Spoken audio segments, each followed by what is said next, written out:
કોંગ્રેસે CM doctor Mohan Yadav અંગે ચૂંટણી પંચને ફરિયાદ કરી છે। કોંગ્રેસનો આરોપ છે કે હરિયાણામાં ચૂંટણી પ્રચાર દરમિયાન મુખ્યમંત્રીએ ધર્મના નામે વોટ માંગ્યા હતા અને કોંગ્રેસીઓ માટે અભદ્ર ભાષા બોલ્યા હતા।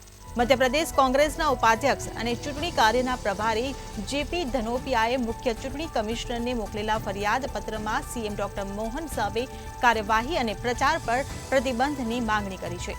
જેપી ધનોપિયાએ પત્રમાં કહ્યું કે ડોક્ટર મોહન યાદવે પોતાના ભાષણમાં ધર્મનો દુરુપયોગ કર્યો હતો, ભગવાન રામના નામ પર મતદારો પાસે વોટ માંગ્યા। તેમણે પોતાના ભાષણમાં કોંગ્રેસ પક્ષ માટે અપશબ્દોનો ઉપયોગ પણ કર્યો હતો।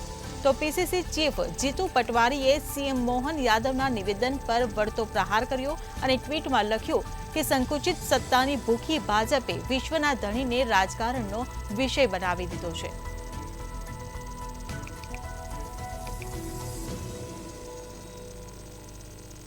તો સીએમ મોહન યાદવ વિરુદ્ધ કોંગ્રેસે ચૂંટણી પંચમાં ફરિયાદ કરી છે। ધર્મના નામે લોકો પાસે મત માંગવાની ચૂંટણી પંચમાં કોંગ્રેસે ફરિયાદ નોંધાવી છે। તો જીતુ પટવારીએ પણ ભાજપ પર વિશ્વના ધણીને રાજકારણનો વિષય બનાવી દીધાનો નિવેદન આપ્યું છે। તો પ્રચારમાં ધર્મના નામે પ્રચાર કરવામાં આવી રહ્યો છે તેવું ચૂંટણી પંચમાં ફરિયાદ કરવામાં આવી છે। જે પ્રમાણે લોકસભાનો જે પ્રચાર અને પ્રસાર દિવસે દિવસે વધી રહ્યો છે, કારણ કે થોડાક દિવસો બાકી રહ્યા છે, જે બાદ જે લોકસભાનું ઇલેક્શન પૂર્ણતાના આરે છે, આ દરમિયાન જે એકબીજા પર આક્ષેપ પ્રત્યાક્ષેપની સાથે સાથે ઘણા બધા વિવાદિત નિવેદનોને લીધે આચારસંહિતા ભંગની ફરિયાદો પણ કરવામાં આવે છે।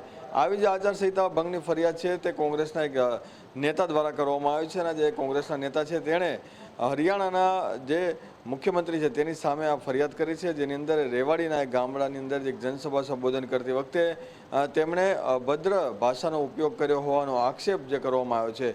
મુખ્યમંત્રી ડોક્ટર મોહન યાદવે આજે અભદ્ર ભાષાનો ઉપયોગ કર્યા હોવાનો કોંગ્રેસના ધનોપિયાએ આક્ષેપ કર્યો અને સાથે તેણે ફરિયાદ પણ ઇલેક્શન કમિશનમાં કરી છે અને કહેવામાં આવ્યું છે કે ધર્મના આધારે તેઓ મત માંગી રહ્યા છે, એટલે કે ધર્મના આધારે મત માંગે અને લોકોની ભાવના છે તેને ઠેસ પહોંચાડી રહ્યા છે અને સાથે અભદ્ર ભાષા કોંગ્રેસ માટે વાપરી રહ્યા છે, તો તેની સામે આચારસંહિતા ભંગની ફરિયાદ છે તે કરવામાં આવી છે। જે પ્રમાણે ડોક્ટર મોહન યાદવ છે તેમણે એક જનસભાને સંબોધન કરી હતી, જેની અંદર તેમણે રામને લઈને જે કોંગ્રેસ જે છેલ્લા કેટલાય સમયથી વિરોધ કર્યો છે તે મુદ્દાને ઉખેડ્યો હતો અને ડોક્ટર મોહન યાદવે આ મુદ્દે કહ્યું છે કે કોંગ્રેસ શું કામ વારે વારે આ જે રામ મંદિર જે છે અથવા રામ ભગવાન છે તેની સામે અડીંગો જમાવી રહ્યા છે। અગાઉ જ્યારે કોર્ટની અંદર પણ જ્યારે કેસ કરવાની વાતો ત્યારે પણ કોંગ્રેસનું નામ આવ્યું છે, સાથે જ ભૂતકાળમાં પણ જે મંદિર બનાવવાને લઈને જે પરવાનગીની વાતો ત્યારે પણ જે કોંગ્રેસનું નામ આવ્યું છે।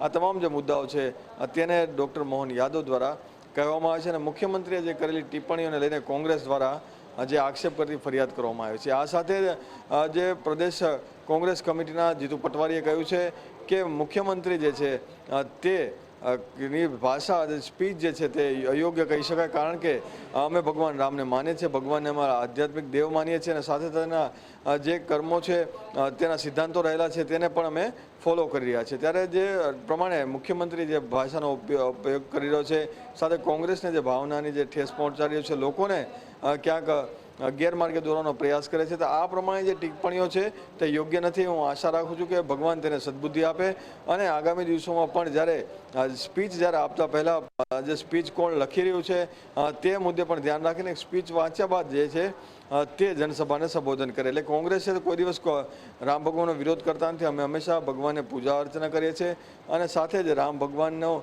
મુદ્દો જે છે તેને રાજકીય મુદ્દો છે તે ભાજપે જાહેર કર્યો તેવું તેમણે જીતુ પટવારી દ્વારા પણ કહેવામાં આવ્યું છે।